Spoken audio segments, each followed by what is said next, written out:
Hello, everyone. I'm Eugene Gholz. I'm a professor at the LBJ School and the organizer of the Robert Strauss Center's International Security Speaker Series for this year. I've been doing this for a couple years now, and we think it's a great series, and I hope you guys will too, that brings a wide array of people from both the academic and policy communities to address contemporary security challenges, kind of the big issues in national and international security confronting the United States and the world, and we address them from many different perspectives. So it's a very interdisciplinary series. So some of them are more historical talks, some of them are very current talks, policy-oriented, some of them are, we have economists, political scientists, working national security practitioners, and today we have Jeanne Guillemin, who's trained in sociology and anthropology, which is probably an unusual background for this series, but not an unheard of one, and we're thrilled to have her. I've known Jeanne for not particularly well, but I've known her work and known her a bit for a number of years. I remember I first ran across her when she gave a talk at MIT while I was a graduate student there about some of her earlier work, which about the 1979 anthrax outbreak in the Soviet Union. She's a leading expert on biological weapons. Actually, she also had worked on the yellow rain controversy in the 1980s, so a number of biological and chemical weapons allegations.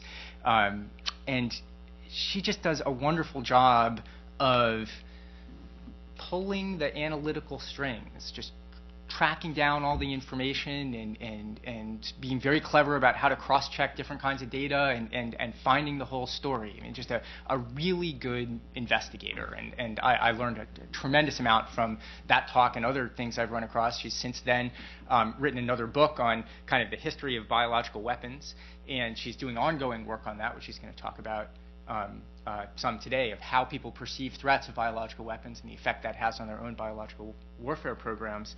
But she's also become a great public figure. I mean, not only a wonderful analyst and someone that can inform us as security experts, but related to her book, her recent book, she became kind of a lead influence and narrator for a PBS American Experience show called The Living Weapon, which was about biological weapons.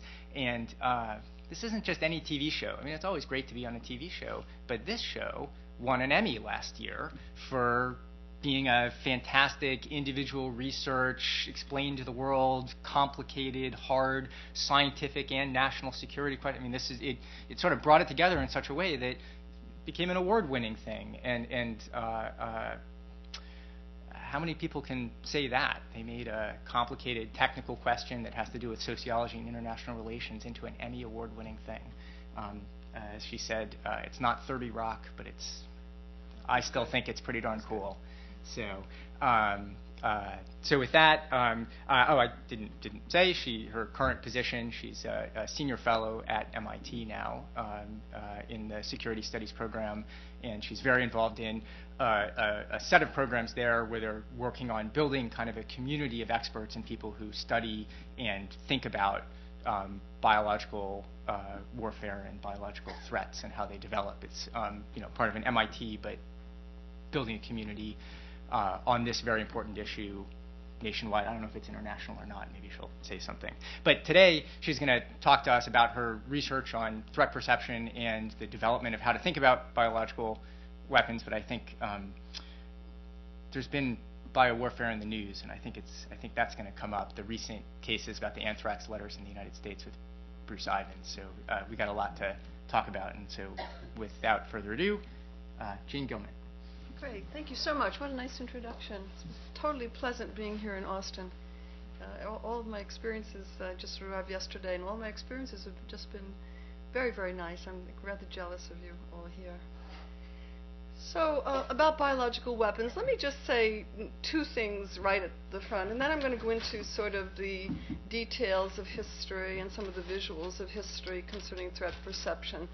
The first thing I want to say is that what is remarkable about biological weapons is how allegations of there being a threat based on no facts whatsoever or bad facts or misinterpreted facts is absolutely chronic throughout their history.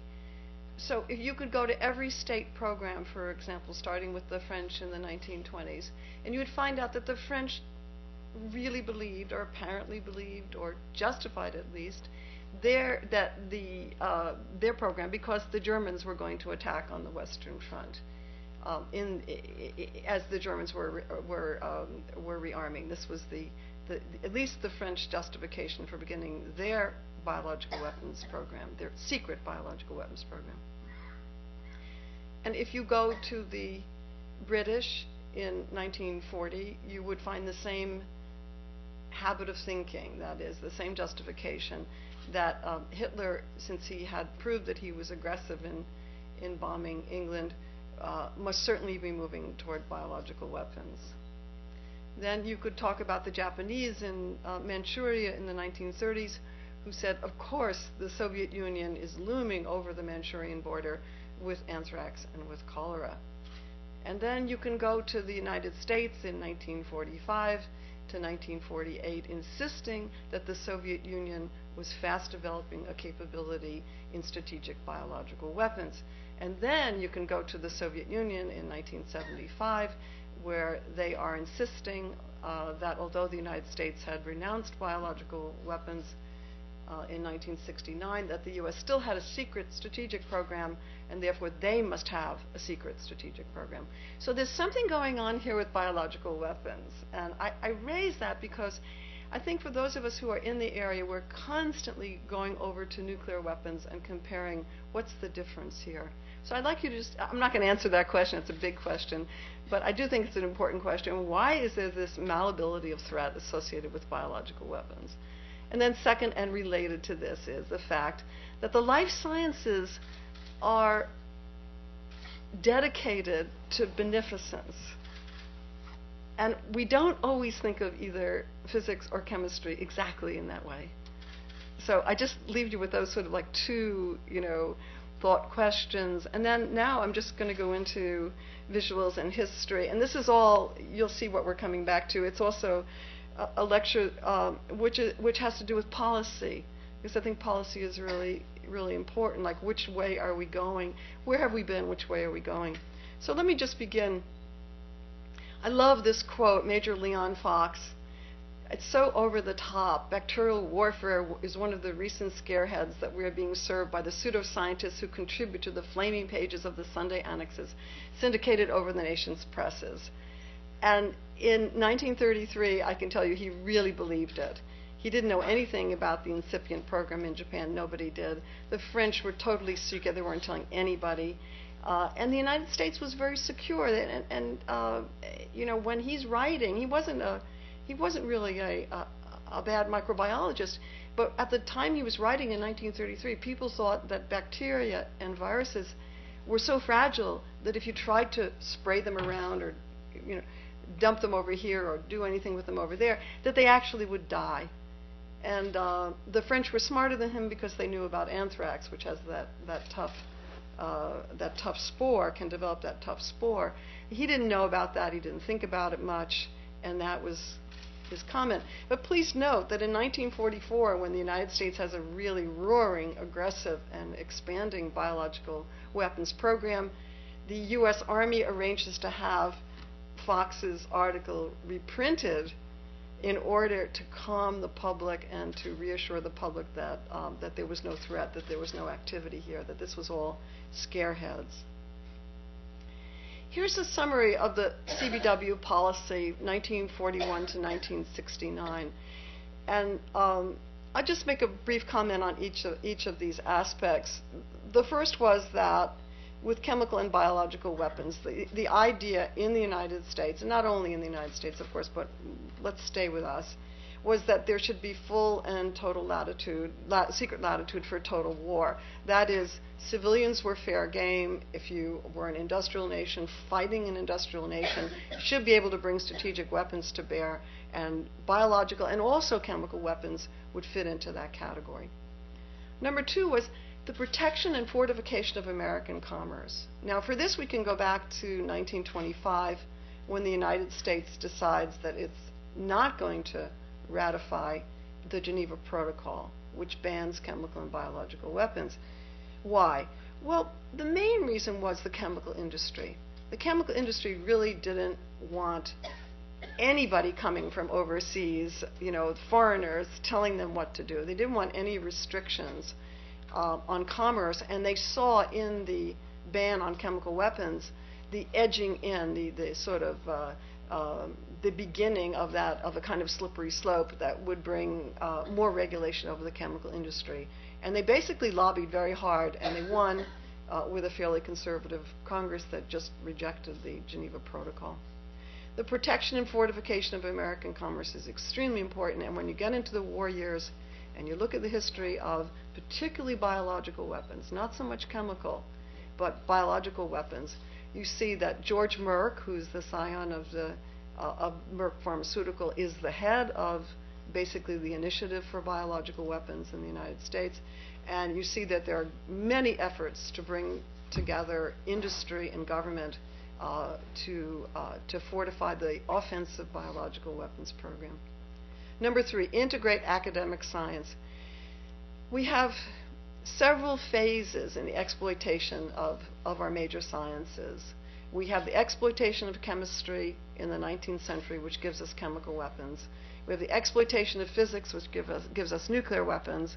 And we have had the exploitation of biology to bring us biological weapons. It just happens that way. I mean, there is something always going on in terms of the American military reaching out to exploit cutting-edge science. And unless there's a kind of restriction on that, it happens over and over again. The fourth policy aspect has to do with this prohibit but prepare position. And this is really Franklin Roosevelt, but it was articulated long before him. The idea that you don't sign on to a treaty like the Geneva Protocol, but what you do is you ascribe to them in principle. So you say, we're not for the use of chemical weapons, we're not for the use of biological weapons, but in the meanwhile you prepare for that use so that there can be a point where you overcome the principle, where in fact one principle is subsumed in another, and the larger principle might actually be the total war attack principle. Okay, if you just keep those in mind, I'm going to go. We'll go to visuals now. Here's Vigo, Indiana, 1945. This was the place where they had the huge leaders for growing anthrax, and where the goal was to create an anthrax bomb factory using the Mark I model that the British had already developed.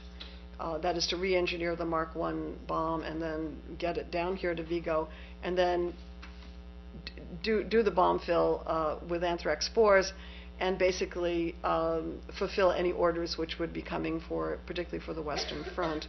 The war ended before the factory really got into production. So Vigo stands as sort of one of these great monuments. It's a great picture if you want to think about biological weapons in the industrial age, because this is your industrial age model. This is the big factory model. This is where it really was going, starting not simply in 1945, but let me show you the next slide, but starting in about 1937, which is when this plant is built, and this is the famous Unit 731. You probably have heard something about it. Which the Japanese built in Manchuria, which was a very industrial, highly secret, very industrial age model.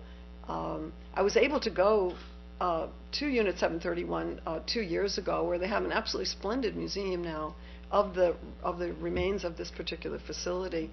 And of course, it was also the site of human experimentation, vivisection, and all sorts of other things. And some of the smokestacks, which are ostensibly, they say, were also for incinerating bodies, still stand. But here it is. We're with the industrial model, which is really important. And the Japanese become very important to the United States because they posed a threat, and this is on threat perception. They posed a threat that the United States knew about as early as about January of 1942, and maybe even earlier than that. And this is the threat. The news was coming in from the Chinese about plague attacks on Chinese towns and cities in 1941, starting in 1940, but intensively in 1941. I'm just giving you a little glimpse of this. This is an excerpt from what's called the King Report. Peter Z. King was the Chinese head of public health. He put together a report which he circulated to the Allies, in which he said, we have the proof, we have it here. We know that they've been using plague-infected fleas. We know that our people are dying. We know that there's a Japanese program. And very interestingly, the Allies, and I'm referring here particularly to the United States and the United Kingdom, decided to say nothing. That is, to really squelch the news, to keep it out of the press. It did land up in one or two small blurbs in the U.S. press. I don't think it ever was reported in the United Kingdom. I think they had a complete blackout on it. But it's very interesting to me because here is something happening that could be a threat, and yet it's not a threat. So I think the idea that something is a threat and then it's not a threat is very important, and that speaks to the malleability issue that I raised earlier. So it's not a threat. After the war, again, it's a well-known story by now, but after the war, the United States enters into an agreement with the Japanese biological weapons scientists and exchanges information from them for their immunity from war crimes prosecution. So from 1946 to almost the end of 1948, the Tokyo War Crimes Tribunal is in process. And there were various junctures in that process where the United States could have brought war crimes indictments, if not against the specific leaders of the Japanese program, like the General Ishii, famous General Ishii, who was the founder and leader of the program. But certainly there were 6 or 7 other people in the dock at that time who had been in Manchuria, who had approved the program, and also might have been indicted. There were chances, I'm saying here, to define legally the development and use of biological weapons as a war crime. And the United States turned 180 degrees away from that. Behind the scenes at the Joint Chief of Staff, certainly with military intelligence in Tokyo, all the way down the line, and certainly people who were in our own biological weapons program at this time wanted to preserve that military latitude. They wanted those weapons, and it's very clear in the documents that we now have. I give you this because this is actually the only written affirmation that has ever surfaced where it becomes clear that somebody, and in this case it's a Dr. Norbert Fell, who is a very senior at Fort Detrick, at then Camp Detrick in Maryland, is telling the people that he's interviewing, the Japanese scientists that he's interviewing, as you can see down here, the Japanese were assured that war crimes were not involved. This is a very important assurance. It's the only written notice, really, that we get with anybody's name attached to it that indicates that they're going to get, the Japanese scientists are going to get immunity and the U.S. is going to get the information.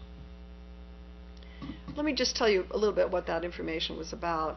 I was recently at the Library of Congress. You can go to the Library of Congress Science and Technology section now, and you can look at 3 big books full of information, this chart being one of the pages in the book. 3 thick books of the Japanese case histories of investigating plague, glanders, and anthrax, one for each book. They are absolutely horrifying. They do document the vivisection. They document the sacrifice, if you will, as they say in animal research, the sacrifice of victims who appear to be relatively healthy, perhaps not at the end stage of a particular disease. They document picking people up who have plague caught in another part of Manchuria and just killing them off as at intervals that are totally arbitrary, 1 month, 2 months, 3 months. And that is the information, or that's at least part of the information that is brought back. But in some ways, the more important information that was brought back was information about the Japanese imperial attacks on Chinese villages. And this is the more strategic information, because it wasn't just plague-infected fleas. The Japanese also had spray generators of a sort, crude, but they were there, so that they could spread anthrax and glanders by air over whole regions. And this is a book. I mentioned that I was in China. I got this book from one of the activists in China who has been involved in suing the Japanese government on behalf of people who suffered from anthrax and glanders during these attacks, basically in 1942. So here's what biological weapons looks like. Here's what the use of biological weapons looks like. And I think it's very important that you see this, because with nuclear weapons, well, we know what Hiroshima did because we have the evidence of it. But with biological weapons, we didn't have, until recently, the evidence of it. We never really saw it. You could be afraid of it. You could have, hot zone, fictional representations. You can do tabletop exercises. But this is what it really looks like. This is real people who suffer from real diseases. So in the next phase, all right, of the history, what you find is that the United States begins to build what I have written about as the military science enclave. And this has become really important for me now, because I think of Bruce Ivins as a product of the military science enclave. Not the same one that you see here in 1958, but if you look at the bottom of this photo, you're looking at houses that look exactly like the one that actually he and his wife lived in for 25 years or so. There is something that goes on when the Army gets involved with high-level science. And it's not just the United States. It happened particularly in the Soviet Union, but it happens in other countries as well, where you bring in civilian scientists, and what you do is you basically give them an entire community. This is Los Alamos, by the way, if any of you have ever visited Los Alamos. It also describes Livermore in California, and it certainly describes Frederick, Maryland. And it describes Frederick, Maryland in different phases, but certainly describes Frederick, Maryland in 2001 and today. So here's Fort Detrick, Maryland, circa 1958. Tremendous buildup, and a tremendous threat, a secret threat to the world, but a tremendous buildup. And then here we are. I'm trying to give these sort of junctures, so I have like item 2 is like the juncture. In 1969, the United States is basically out of the business of offensive biological weapons. So what is it doing? It's pulling back from an entire weapons system. This is really amazing if you think about it in the history of the United States. The idea that a president should just completely eliminate an entire category of weapons is extremely rare. I don't know of another case but this. And so what you have is a president, and we could talk about what his motivations were, but a president who basically says, we can just wipe this out, we get rid of this. And what happens then over at Fort Detrick is that it is restricted to only open and defensive work on the kinds of infectious diseases or toxins that might be a threat to United States troops. And so that becomes the mission of Fort Detrick after 1969, starting in 1970.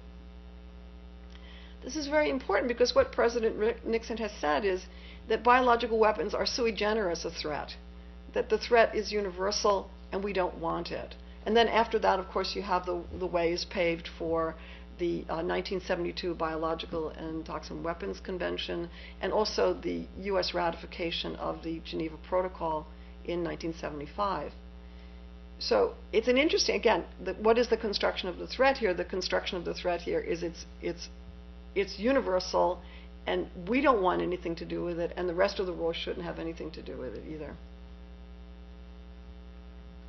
I'm just going to skip ahead here. Here's post-Cold War threats. And I don't know if any of you saw this.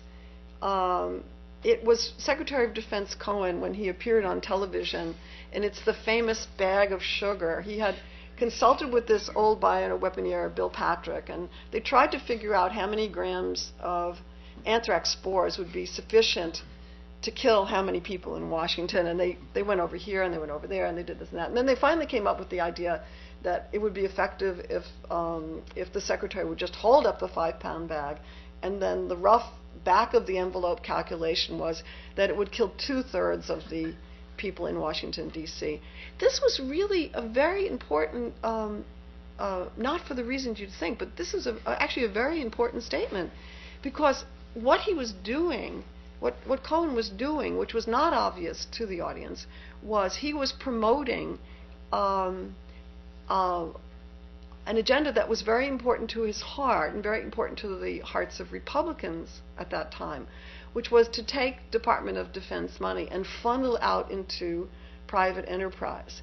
And the private enterprise that he had in mind was a company called Bioport, which was to take over anthrax vaccines, try to rev up production of more anthrax vaccines, take over the stocks, make more, and then sell them back to the United States Army. And Secretary of Defense Cohen was proposing a program called AVIP, AVIP, which was the Universal Vaccine Inoculation Program for the 2.3 members of the U.S. Armed Forces. So it wasn't clear to a lot of people what he was doing here, only that we had this terrible threat. So here's the threat. What did he want? He wanted Congress to approve several $1 million for Bioport, and he said he wanted increase in domestic preparedness funding nationwide, which at that time the Department of Defense was running. That is, the money would all be in Department of Defense. In retrospect, this was really important because of that link to commerce. And I'll say a little bit more about that later. It's very important to Bruce Ivins. This speech is extremely important to Bruce Ivins, who was an anthrax vaccine expert. I'm just very quickly going to talk to you about what was the scare. Okay, what was the scare? And there were a couple of reasons why Cohen could get on the air and talk about the scare. And one of them is the scare had to do with the Soviet program, the secret Soviet program, basically under an entity called Biopreparat. And Eugene has already mentioned this work that I did, but I'll give it, this is like your total short form. You get the maps.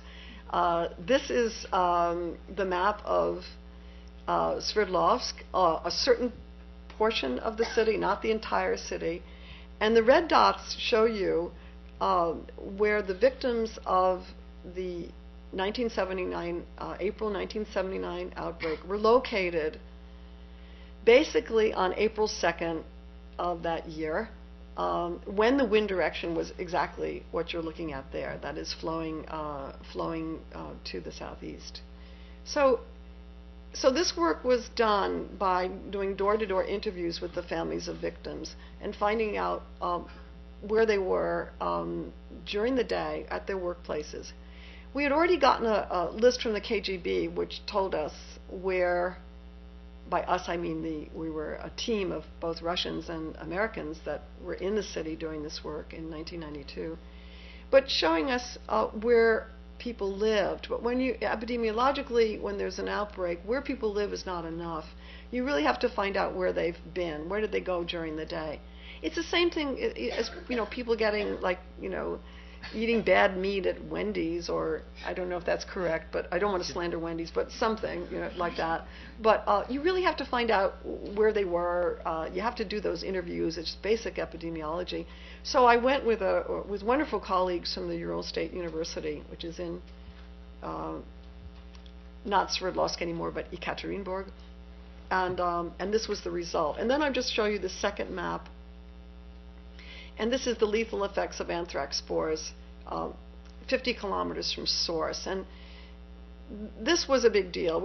I went into the countryside and interviewed owners of sheep who had died during the epidemic. And what I'm feeling to say here, of course, is that the Soviet version of the story was that people had eaten bad meat. And so they disclaimed any idea that there was a secret facility or that there had been an aerosol release. In fact, there are people still in the Russian government who say there was never an aerosol release. It was only infected meat. Or conversely, that Guillemin and other members of her team were spraying anthrax around and making up the data and doing all sorts of things to actually get these maps.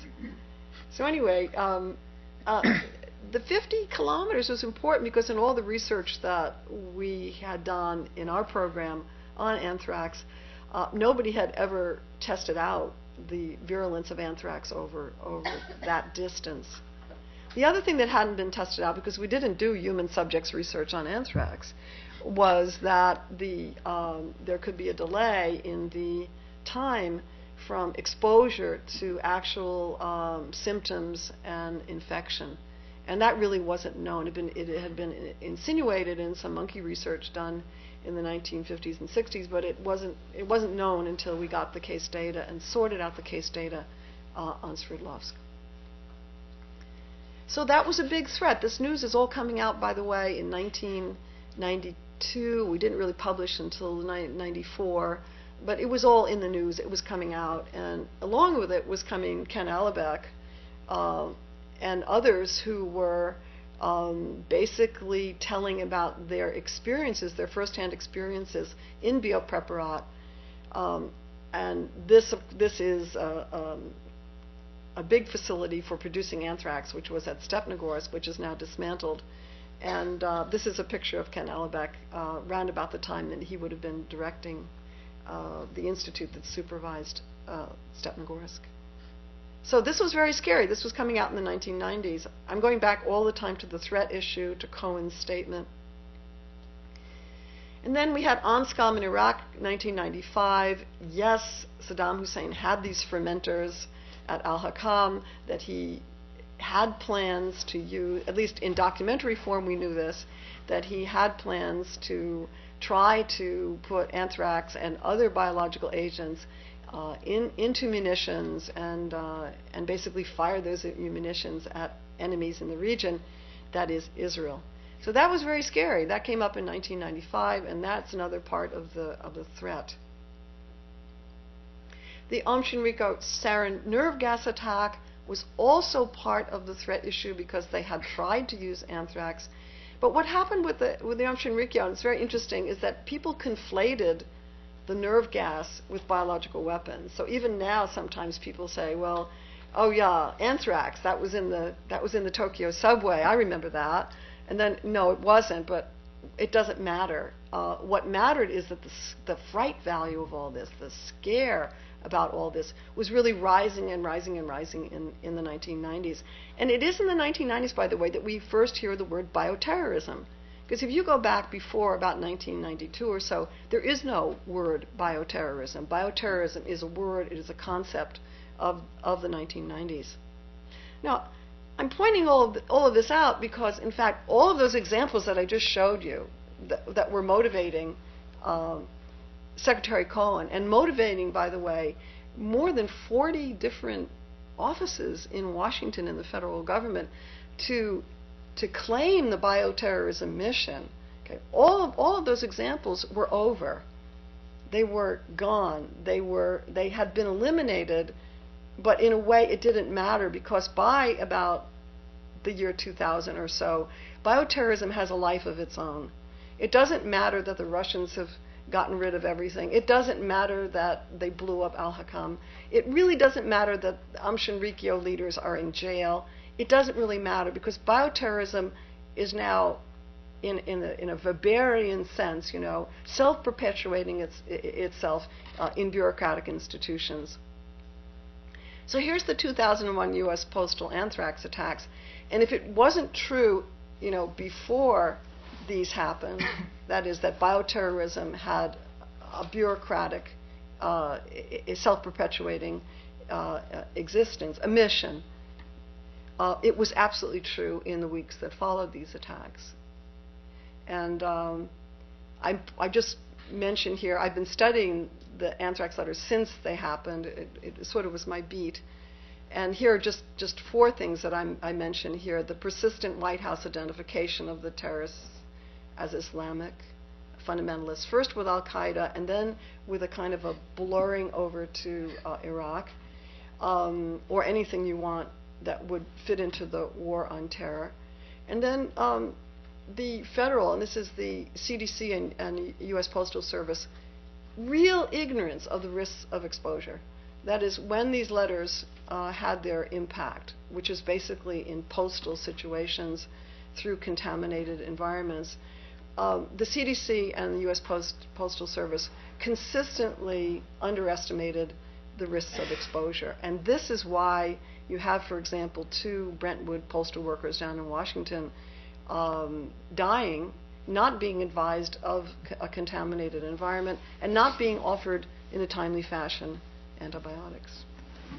There's also an issue about mission clash, which I've written about, where the FBI, CDC, the DOD, and the CIA are really bumping into each other or fighting with each other or ignoring each other or cutting off communication with each other in ways that make it really almost impossible to find out what happened. And then, to skip there, but the U.S. Army failure to mount internal inquiry at USAMR, that's something that I'll be writing about, and which interests me very much, because they could have done it.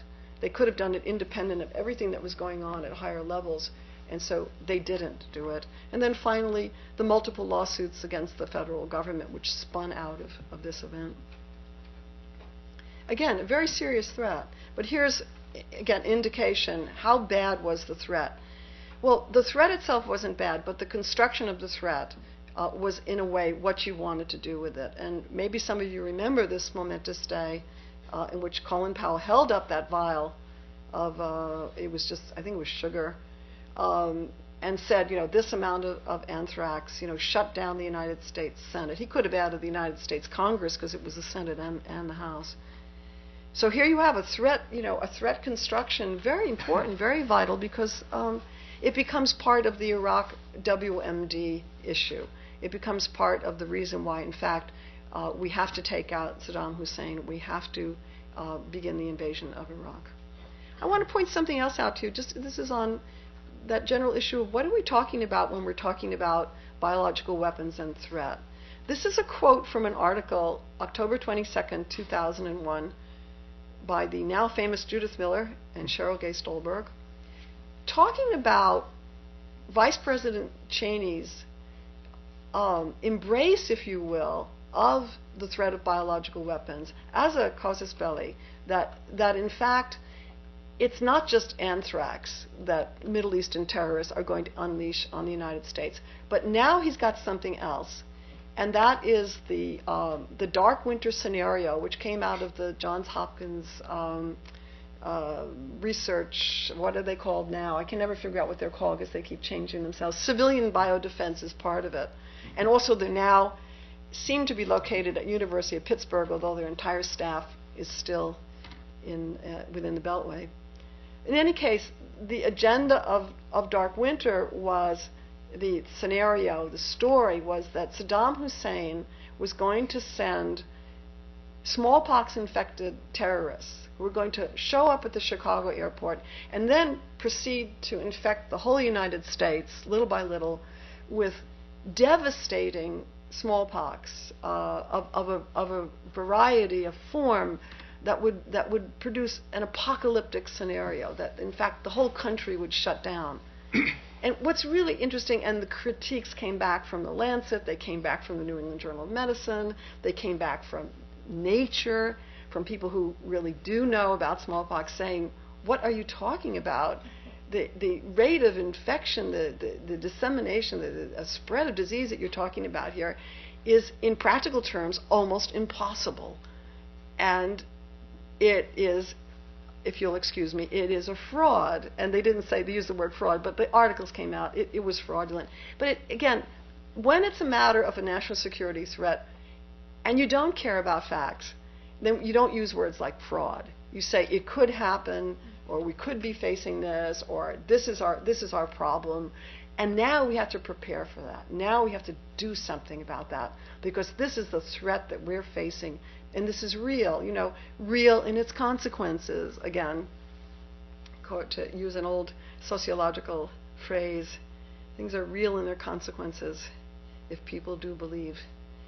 So this is Cheney saying we're going to do this. And also, right out of this, by the way, comes the really disastrous and ill-fated universal smallpox vaccination campaign, which most people don't even know about and don't remember, but rolled through the United States at the beginning of 2003. It killed, I think, first 3 people, and then I think another 2. It made some dozens of soldiers very, very sick. The vaccine, the smallpox vaccine, is what we call a dirty vaccine. It really does have side effects that one would want to be careful about. And by no means did the United States need a universal vaccination program. But because of this rush to justify the invasion of Iraq, we did have that program. The president signed that program into effect in November of 2002, and it got rolling with the armed forces in early 2003, and then on to first responders by about March, April of that year. And then it stopped. When people started dying, everybody pulled out. They stopped. The hospitals pulled back. They didn't want it. So you can get a smallpox vaccination if you want, because the CDC has money to give you that smallpox vaccination. Here's the biodefense funding, and then I'm really just at the end of my talk. Look what happened to us. This is very conservative, by the way. The $44 billion is a very conservative number. People are now, looking over the figures again. It certainly is 60 million as I speak now, and there are parts of this funding, research and development funding, which go into black projects at the Department of Defense and at the CIA, which we don't know about. We don't know what that bill is. It is not open. Those things are not open. What are the risks of this biodefense initiative? Well, to the residents of Boston, they're considerable. We have a BSL-4 lab that is built there, and we have 2 lawsuits which have blocked the research which is planned for that BSL-4 laboratory. I'm presenting this to you because as the different legal processes have gone forward, and there have been 2 different cases moving forward to try to stop the BSL-4 lab. Last August, the American Society for Microbiology, which is very driven by industry. I mean, a lot of people who are in the profession belong to it, but basically for years, I think since it was started, it has really been very driven by industry, which doesn't like restraints.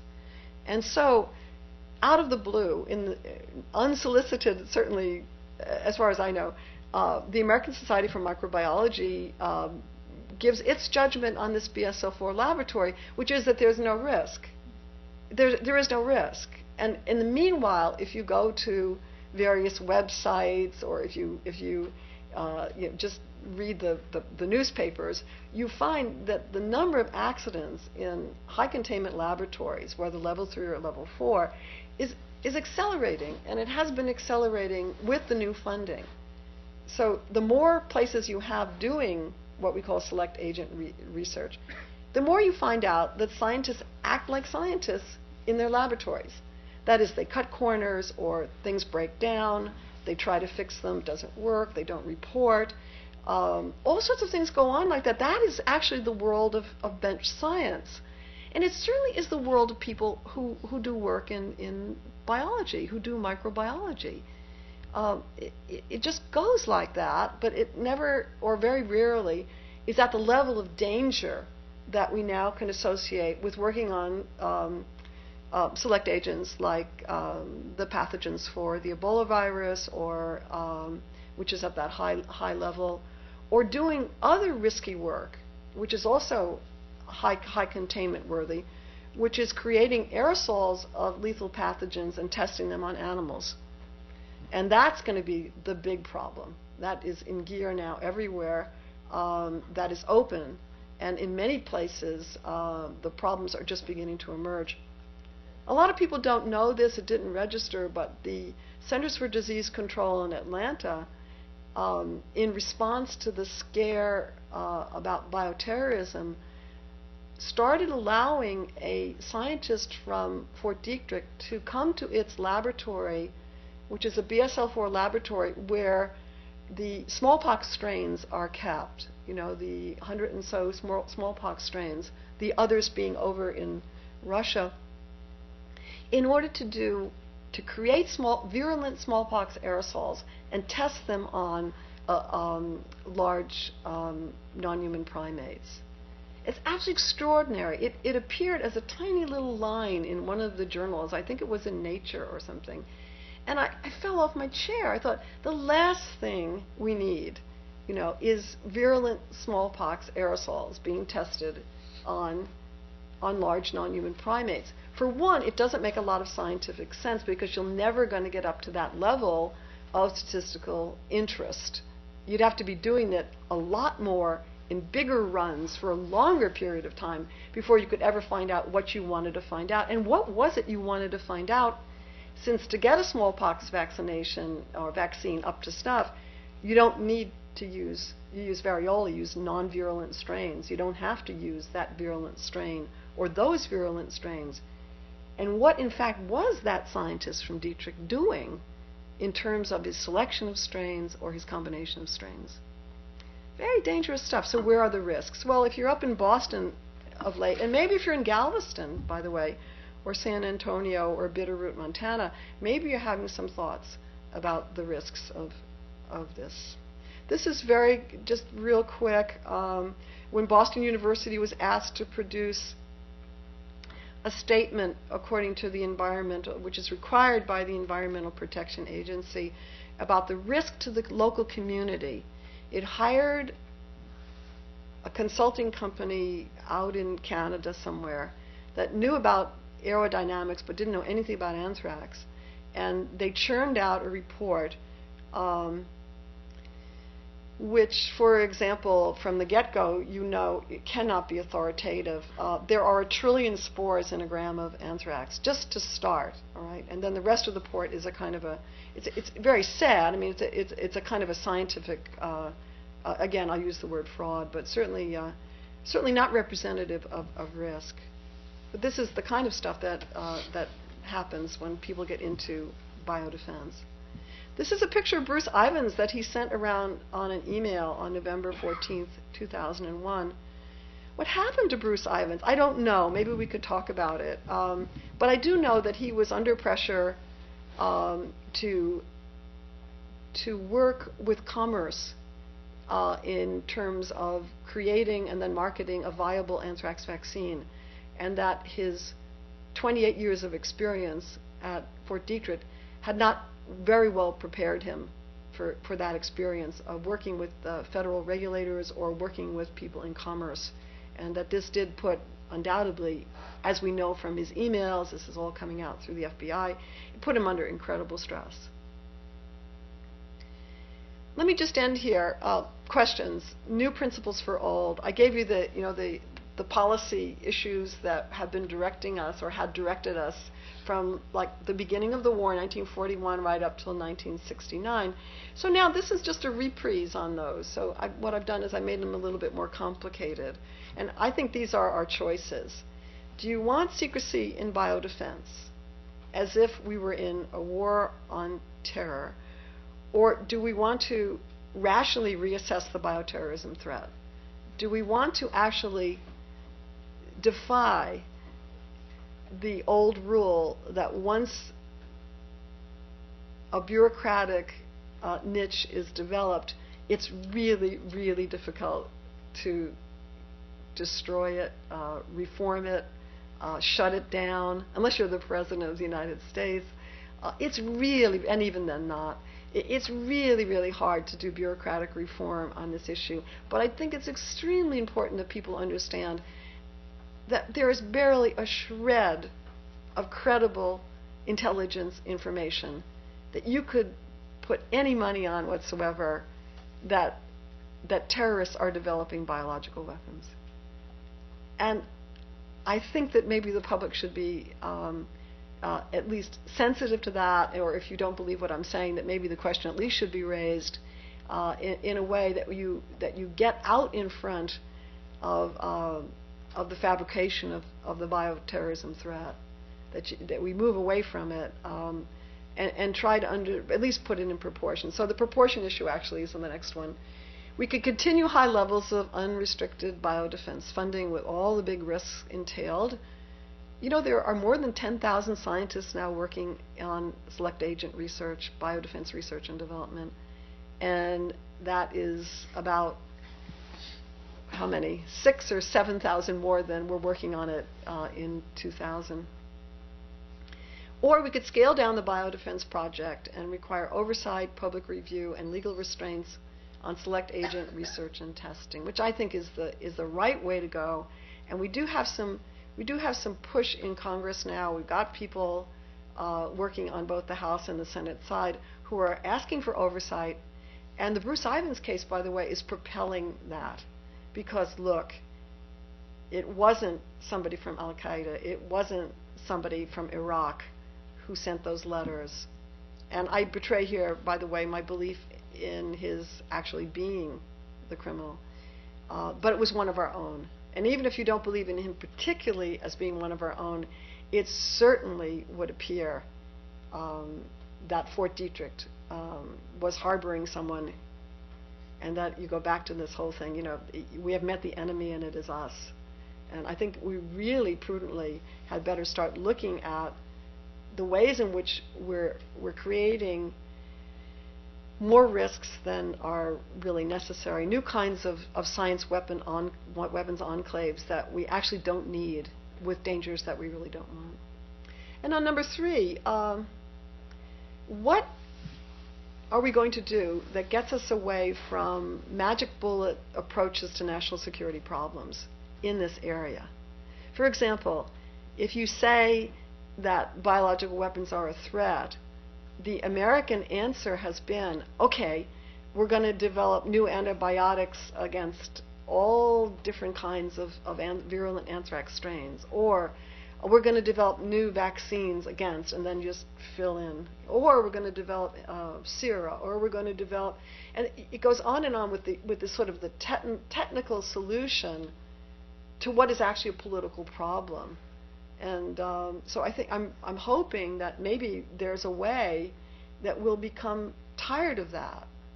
There's no commercial value to it at all. Maybe we'll all get sort of fatigued by it, and we'll say, well, you know, that's a narrow approach. Why don't we get to something that's more interesting and approach the political problem instead of just relying on the magic bullet, what I call here the pharmaceutical solutions. And then finally, are we going to continue to proliferate new kinds of weapons science enclaves and the magic bullet ventures? And by this I mean, are we going to keep the Department of Defense and the intelligence agencies highly invested in the biological sciences? That is and here's my alternative, are we going to reclaim the biodefense project from the Department of Defense and also from industry? I got really radical there. Like, can we just get industry out of it? They're not in it big, but could we just stop that? It's $10 million that has been, I think more now actually, which has been promised to pharmaceutical companies to bolster up, improve their initiatives to getting into defenses against biological weapons, so that pharmaceutical companies are supposed to be waiting for the new antibiotic, for the new vaccine, targeted, for any one of 40 or so select agents, biological weapons agents. So, the question I raise here, I'm being very utopian at this point, but isn't there some way that the beneficence of the life sciences could just be completely reclaimed and become completely transparent again? Or are we going to go back into some reprise of what we had before 1969. Thank you. My questions. Great.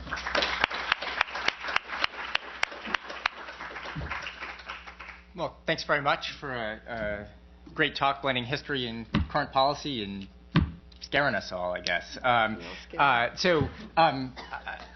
want to impose, I apologize, we're very eager to get lots of questions, but I want to ask a first question because I'm sitting up here and I was a little, I just want to clarify, I think.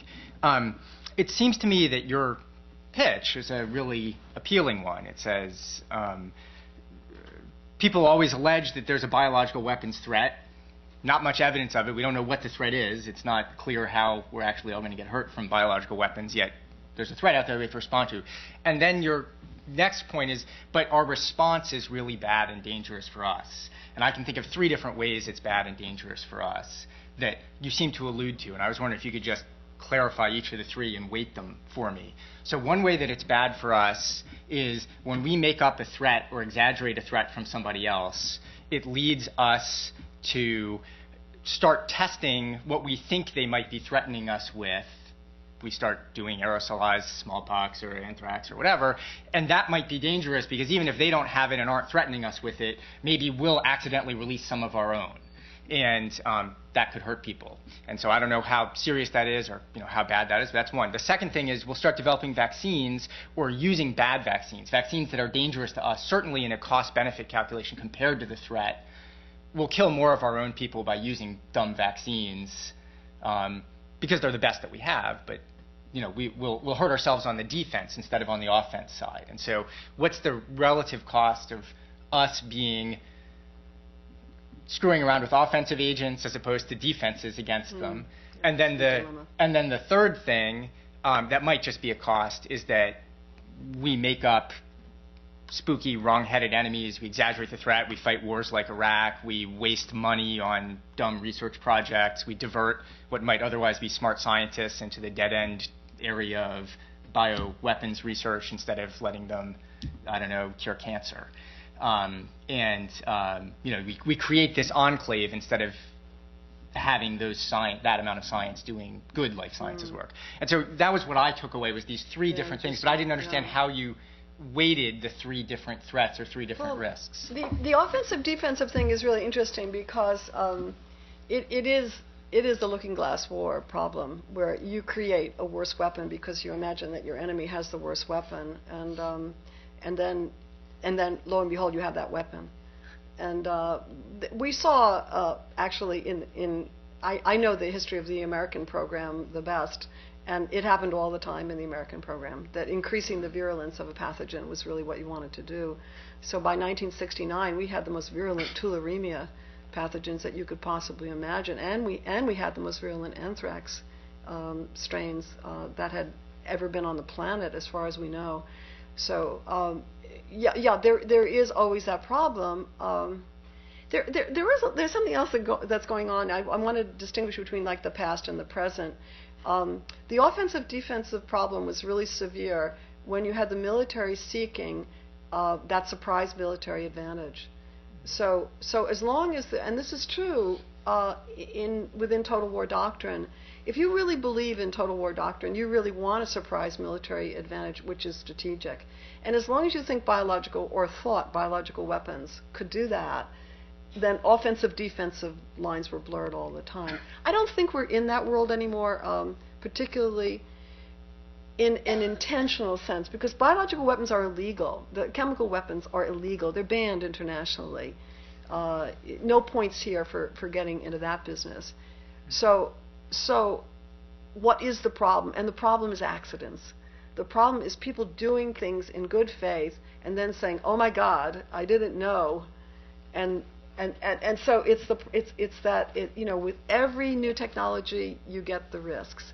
With every new venture into this kind of thinking that we've got to develop a worse strain, an antibiotic resistant strain of anthrax, by the way, which was one of our ventures in the late 1990s.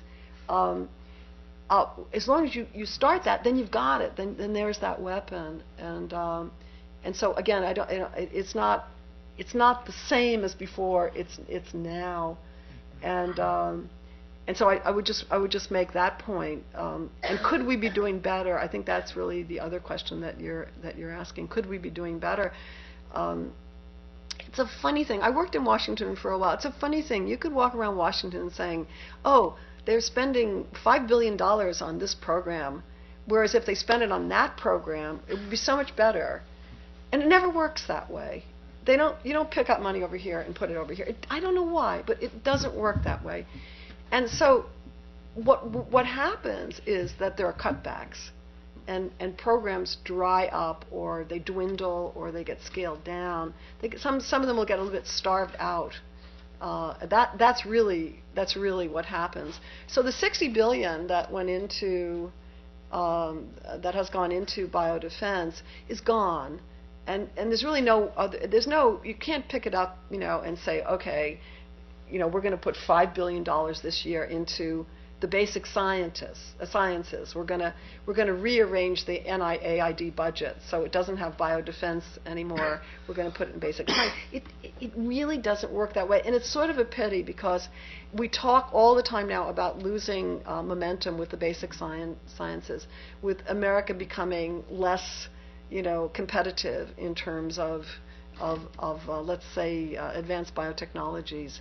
And I think actually it's quite true. I think this was a total waste of money. I think there were things that didn't happen because this money went the way it went. I really believe that. And I believe that not because I know anything particularly, but because having studied what went on in World War II, where lots and lots of money went into biological weapons, I know by looking at the scientists who were working and the work that they did, that there were things they stopped working on, for example, in order to go into biological weapons offensive research.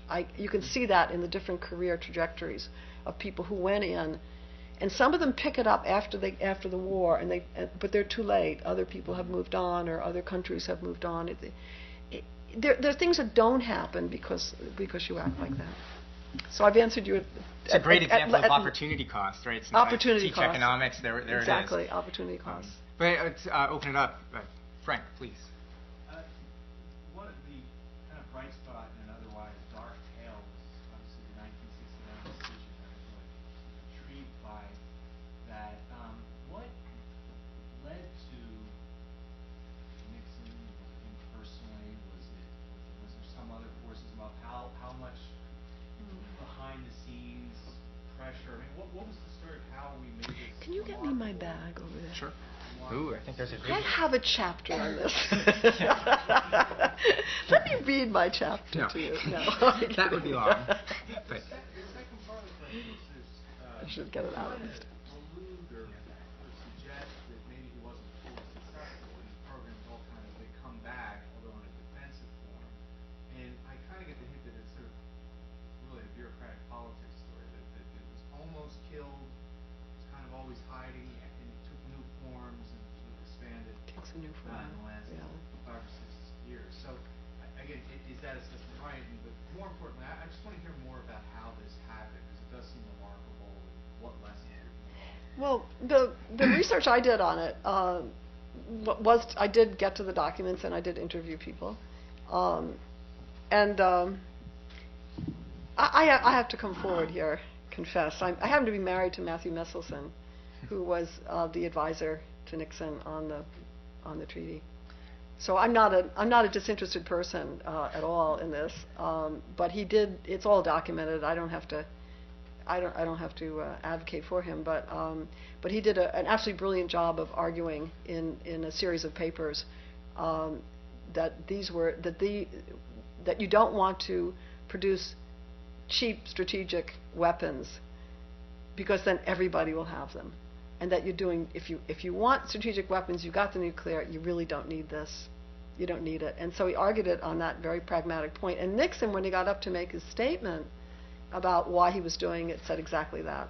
It's the seeds of our own destruction. But then he has a longer speech where he talks about how you don't want to get into pioneering this, because they'll be cheap, they'll be easy, and they'll go to our enemies, who are not in the club, not in the nuclear club.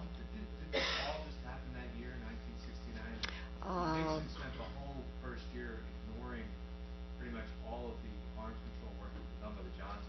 That's right. both on the Absolutely. non-proliferation side and on the strategic nuclear side. Absolutely. So it is kind of curious and interesting Yeah. that rarely does somebody make such a big decision. Yeah.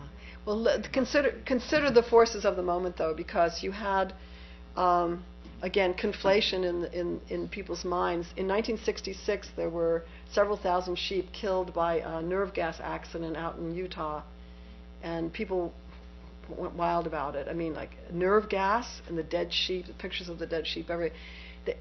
The wind had blown the wrong way. They didn't realize the nerve gas was being emitted from the plane. The U.S. Army denied it, just denied it and denied it and denied it, and then finally came forward and said, yes, it did happen. We're really sorry. And then that starts a train of scenarios, really high-risk scenarios, where you could see the public was beginning to react more and more. And another scenario was the revelation about 2 years later that the U.S. Army was transporting nerve gas munitions, outmoded nerve gas munitions, from Colorado to Port Elizabeth, New Jersey, to put on ships and to dump. And the scientists who got on this, George Kostiakowski, for example, at MIT, showed very clearly that the way they were going to dump the munitions, and we're talking tonnage here, would not have been safe enough to guarantee the protection of Manhattan, which is actually right upwind from Port Elizabeth. That made the news. That was important. The use of napalm in Vietnam made a difference. People were demonstrating, people were angry. The picture of the girl burning from napalm made tremendous impact. It's in that context that Nixon is also operating. So the Chemical Weapons Corps service is actually the umbrella for the biological program, and people conflated the two all the time. And when they began protesting about the chemical weapons issues, they went literally and physically went up to Fort Detrick, and they began protests at the gates of Fort Detrick. So he's under their pressures are coming in this way, in terms of the war and the use of Agent Orange, and everything's like pushing in that direction. And then there was another motivation that Nixon had, according to Kissinger, who I interviewed for my chapter, and that was that he wanted to show that he was capable of a kind of a grand international gesture. And the grand international gesture would be to say to the Soviet Union, look at us, we can dispense with an entire weapons system, what are you going to do? And in a sense, he laid the groundwork for the US, the Soviet Union, and the UK to work on the Biological Weapons Convention, which was not it's a Cold War convention. It's really, like an agreement, not a treaty, but an agreement of sorts. So it's not a great success, but I think that there's something about Nixon who, although, when he campaigned against Kennedy, he was always like the practical domestic policy guy, and Kennedy was very much the international, speaking on the broader forum. I think he really wanted to speak on the broader forum, and I think that's why he wanted Kissinger around. He wanted broader forum issues, and this was a throwaway too. I mean, it was a small program in the larger Army budget. So I'll hold it up. She didn't read the chapter, but there's the book. There's the product. Right, it's in here. Good book. It's on my shelf. Should be on yours. Yeah. All right. So there's your the anthrax book. Right, the anthrax book. Fun. So there's the pitch. A couple more questions. There's actually a question still in the front, and then we'll. Yeah. Sorry, I'll answer real quick now. I love the subject. You mentioned how this is really more of a political problem, and I'm just wondering. I started thinking, back in 2001, 2002, how could we have addressed this problem with the anthrax scare? I can't imagine how the government could have addressed it without pushing billions of dollars into researching the problem. And I know it's kind of generated by that kind of thinking, but how do you, in the moment right after a scare like that, how do you nip it in the bud? That's a good question. It's an excellent question because hindsight, is always perfect. And so when we think about how we were all reacting to 9/11 And then to have this, these letters began to emerge, and the impact of them emerged within about 3 weeks. I mean, people were traumatized. I mean, down in Washington, can you imagine? I mean, in New York, can you imagine? The same 2 points where 9/11 had a great impact, and here it goes again. Just very hard to be rational. So you're asking a question about, can you be rational about this? I don't know that I have we can't rewrite history. It happened, and that's the way it was. I guess maybe the important point, though, is that the buildup of the bioterrorism fear, if you will, the reality of bioterrorism, the accepted reality of bioterrorism, took about 7 or 8 years of really intense lobbying and promotion on the part of very specific individuals, very high up, including President Clinton, by the way. So I think if we ever lay that kind of groundwork again, that would be the interesting thing, because there's always going to be a crisis, there's always going to be a trauma, there's always going to be something that will make us think we have an existential problem as a nation. But I think that if we can again be a bit more preventive in our thinking, so that we don't buy into these threats early on, that would have been helpful. That's really the only answer I can give. We could have fired everybody for not giving Cipro, right? We could have said, we already know the answer to this, give people Cipro, but that wasn't the response.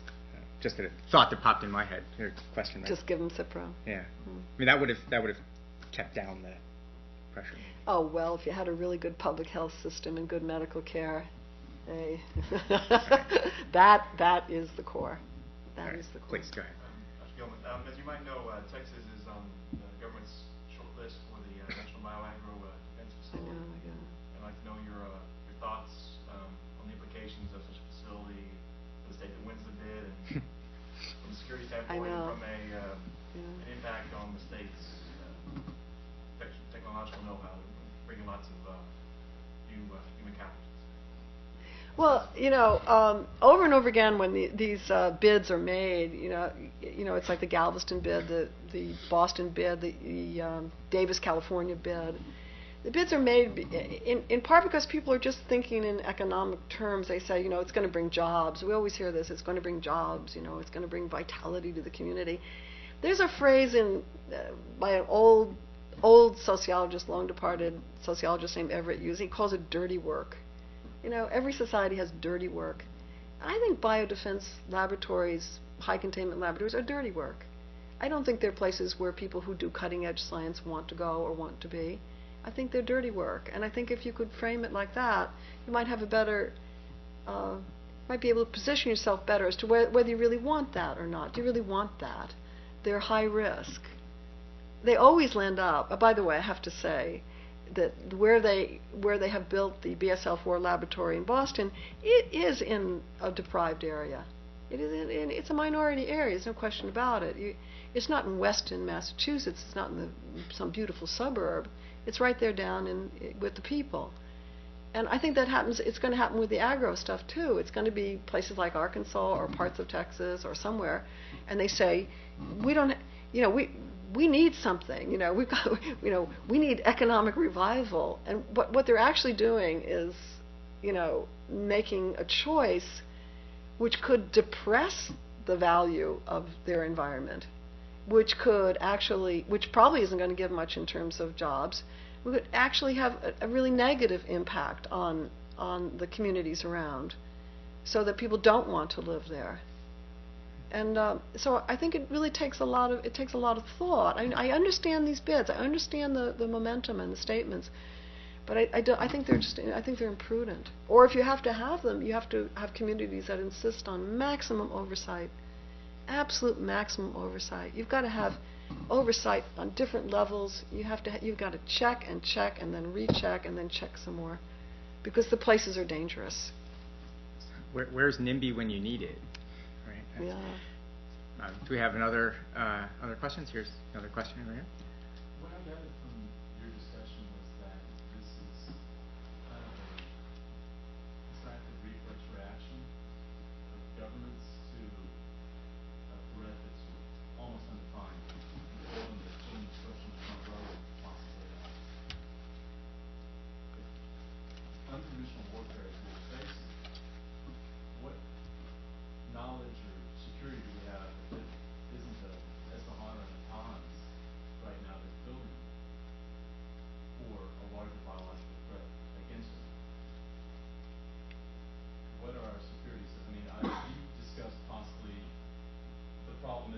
we see it as other countries are producing, like Saddam was possibly producing these biological weapons. But isn't it acquisition that's the threat? Yes, indeed. And so that's why I've always felt that the state programs are really the big threat.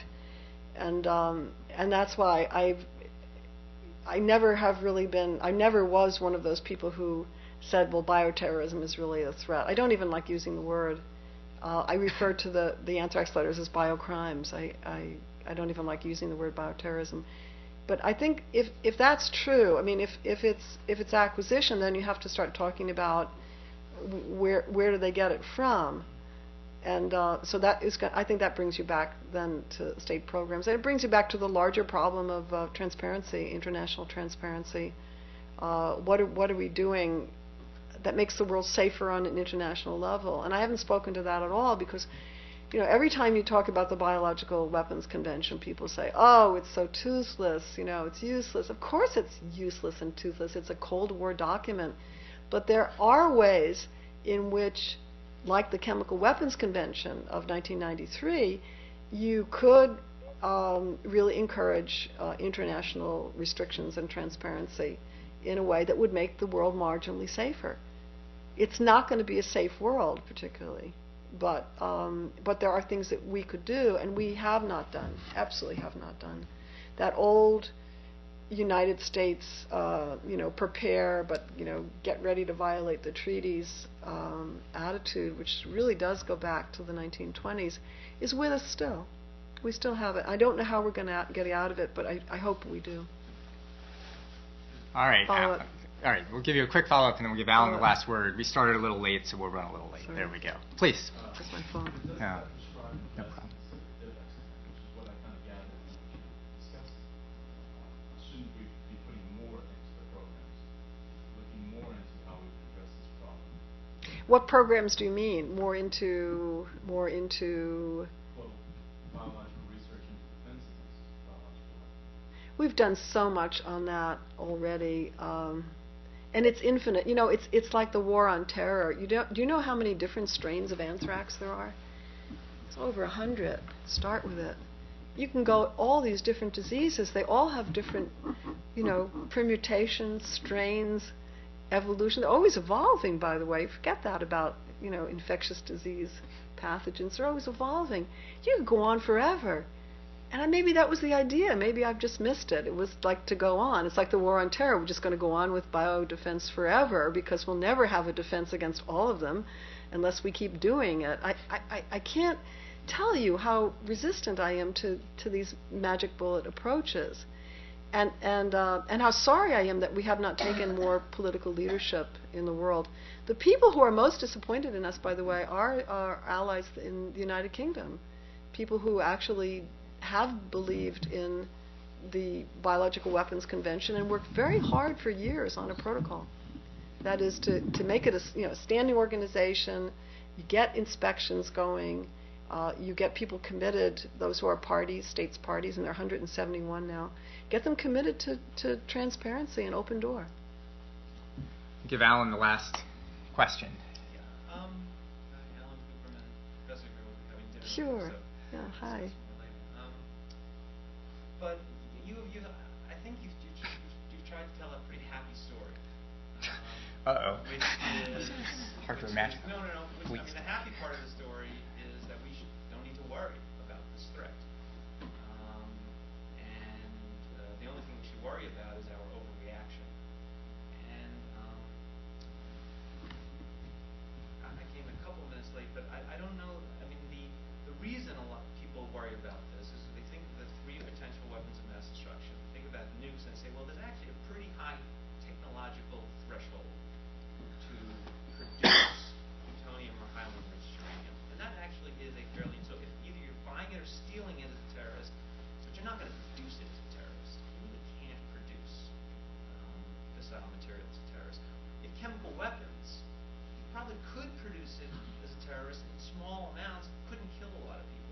So the thing about bio is terrorists can produce them and potentially could kill a lot of people with them because they can be contagious. So you only have to pretend. I'm not saying that this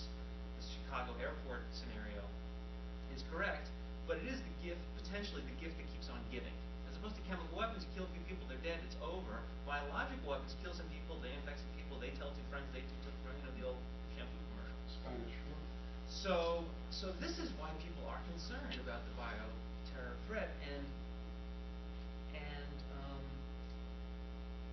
it would seem to me that, and I'll just talk about one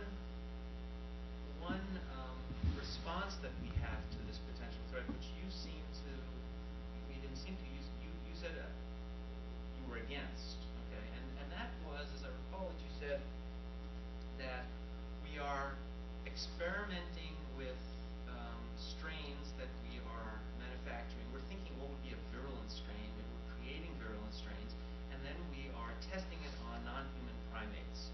And you said, why would they possibly be doing this? And I would guess the reason they're doing it is they're thinking, well, this is the kind of thing a terrorist can do. Let's see if the vaccine we have would work against a super strain or a virulent strain or something like that. I would guess that's what they're doing. I don't know, but that would seem to be a logical thing to do. You say, here's something a terrorist could produce. Let's see if our vaccine works against it. And if not, let's not ignore the problem. Let's develop a better vaccine. Why isn't that prudent? I think the problem is that most people have forgotten the mechanisms of infectious disease. You can be exposed. You can have whole groups of people exposed to any infectious disease. Only the very, very few become infected, and only of them very, very few die. I think you have to just keep that in mind, and also keep in mind that you're living in a society where medical interventions are very possible and should be fairly easy. Now, if you're one of the unlucky people who's among the first, well, then that's the way it is. But if you're not, then you're not. But I think you really have to be very, very careful. And also, what are these terrorist scenarios? Where did a terrorist get smallpox, if not from the CDC, or if not from Novosibirsk? Somebody has to explain to me, what was that all about? Because it hasn't happened, and the likelihood of it having, maybe it has a certain percentage, but we also have the option to destroy all these strains, which we rejected several years ago. So why don't we just destroy all these strains of smallpox, and then we don't have to have this conversation about smallpox, and we don't have to do these terrible experiments down at the CDC. But I think that again, I'm really saying two things there. One is, how irrational are we about infectious diseases, right? Since most of us actually have not a lot of experience with them, except for a cold or the flu, as it turns out. And then, who is this enemy who can with such facility, get a hold of these pathogens and use these pathogens? Who is that? And that's what I keep, every time I go to another meeting, another intelligence-laden meeting, I ask my friends, I say, well, what is it? What's happening? What do you know? And I don't think there's any there. I think that the terrorists that we're most afraid of are the ones who use conventional explosives and use them very effectively. Now, if there's some subgroup of them and they're working on this and they're working on that, well, then I hope that our intelligence acumen is really good enough to locate that and to figure that out. But is that enough to spend $60 billion on? I mean, do we want to spend $60 billion, another $60 billion, or another $5 billion, or whatever it is, on that? I don't think so. I don't think so. All right, so we did actually end on an optimistic note, despite my view that this was mostly a bleak talk. Thank you all for coming, and thank you for staying a little late. I think this was fascinating. And I just want to sort of put you on notice. The next one of these shindigs, it is a series. There are 4 of these talks through the semester. October 16th, Thursday afternoon, same bat time, same bat channel, 5 o'clock here in the Brown Room. We'll have Mel Leffler, who's a leading historian of the Cold War, one of the real stars talking about his new book on what we can learn from the Cold War about contemporary international politics, like the problems that we face today. I think it's going to be a great event. But so come back on October 16th. In the meantime, I think we already had a great event, and let's thank Jeanne Guillemin for coming. Hi, thanks so much. Appreciate the questions.